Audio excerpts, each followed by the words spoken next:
मैं मुसलमान हूं। मैं प्रधानमंत्री मुख्यमंत्री नहीं बन सकता क्योंकि मेरी तादाद कम है और जातिवाद ज्यादा।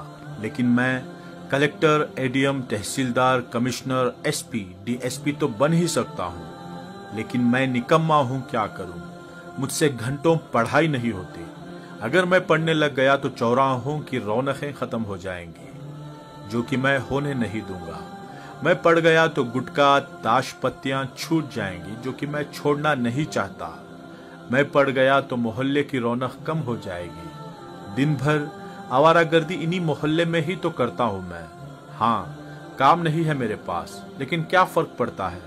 अल्लाह के फजल से 2 वक्त की रोटी तो मिल ही जाती है। हाँ, मैं मुसलमान हूं और पैदा होते ही एक सील ठप्पा लग गया था मेरी तशरीफ पर कि मैं पंचर की दुकान खोलूंगा या हाथों में टूल्स पकड़ के कोई गैरेज खोलूंगा, या बहुत ज्यादा हुआ तो दूसरों की गाड़ियां चलाऊंगा।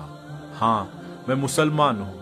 अपने भाइयों की टांग खींचना मेरा सबसे बड़ा काम है। आखिर मैं क्यों नहीं पढ़ा या मैं क्यों नहीं पढ़ पाया, ये सवाल हो सकता है, लेकिन मैं अनपढ़ हूं, इसमें शक नहीं। हाँ, मैं मुसलमान हूं और हिंदुस्तान में 30 करोड़ हूं, लेकिन मैं ज्यादातर अनपढ़, गरीब, गंदी बस्तियों में ही हूं। इसका दोष मैं दूसरों पर थोपता हूं।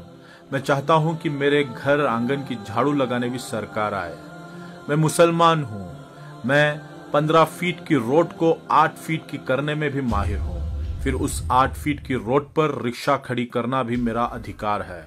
हाँ, मैं मुसलमान हूं जिसका धर्म, पाकी, आदा, ईमान, तालीम अहम बुनियाद है, मानने वाला है, लेकिन मैं इस पर कभी अमल नहीं करता।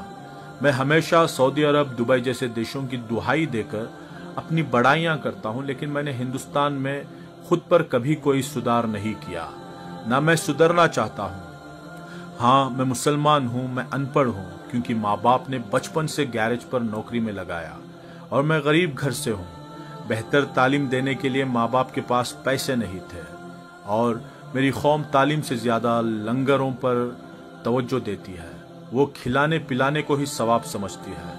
मैं मुसलमान हूं, मैं खूब गालियां देता हूं, मैं रिक्शा चलाता हूं, दूध बेचता हूं, वेल्डिंग करता हूं, मैं गैरेज पर गाड़ियां सुधारता हूं, मैं चौराहे पर बैठकर सिगरेट पीता हूं, गांजा पीता हूं, ताश पत्ते खेलता हूं, क्योंकि मैं अनपढ़ हूं। और मैं अनपढ़ सिर्फ 2 वजह से हूं। एक, माँ बाप की लापरवाही, दूसरा, कौम के जिम्मेदारों की लापरवाही। माँ बाप मजबूर थे, लेकिन मेरी कौम मजबूर ना थी और ना है। मैंने आंखों से देखा है लाखों रुपये शादियों पर खर्च करते हुए। मैंने आंखों से देखा है लाखों रुपये खवालियों पर उड़ाते हुए।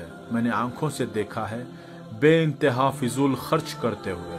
काश मेरे माँ बाप या मेरी कौम मेरी तालीम की फिक्रमंद होती तो आज मैं प्रधानमंत्री या मुख्यमंत्री ना सही, लेकिन मैं आज कलेक्टर, एडीएम, कमिश्नर जैसे बड़े पदों पर होता। बिना वोट पाए भी लाल बत्ती में होता, या कम से कम मैं डॉक्टर, इंजीनियर, आर्किटेक्चर या जर्नलिस्ट या एक अच्छा बिजनेसमैन तो होता ही। लेकिन बचपन से मन में एक वहम घर कर गया कि मियाँ तुम मुसलमान हो और मुसलमान को यहाँ नौकरी आसानी से नहीं मिलती। लेकिन मैं ये तो भूल ही गया कि मेरे नबी सल्लल्लाहु अलैहि वसल्लम ने तमाम जिंदगी तिजारत ही की और तालीम पर अहम जोर दिया। फिर मैं उनका उम्मती होकर नौकरी ना मिलने की बात सोचकर तालीमात क्यों हासिल नहीं करता। नोट दोस्तों, ये तहरीर सिर्फ इस्लाही पोस्ट के लिए लिखी गई है।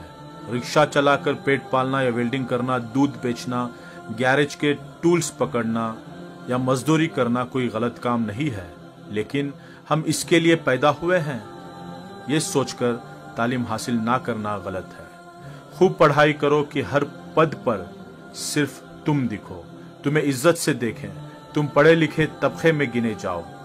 अंधविश्वास से दूर एक नई जिंदगी जीकर मुल्क और कौम की खिदमत करें, और जहां प्रोपोगंडा नामक चीज ही ना हो, आने वाली नस्लों को पढ़ा लिखा कर हम अब तक के अपने इतिहास को बदल दें। यही एक तरीका है कि ये कौम एक नया सवेरा देखे, कि जब भी सुबह का अखबार देखें, हर अखबार के फ्रंट पेज पर आए इस शहर के नए कलेक्टर, नए एडीएम, नए कमिश्नर तुम ही हो। सब्सक्राइब कीजिए हमारे चैनल और दबाइए बेल का आइकन ताकि आपको रेगुलर नोटिफिकेशन अपडेट्स मिल सके।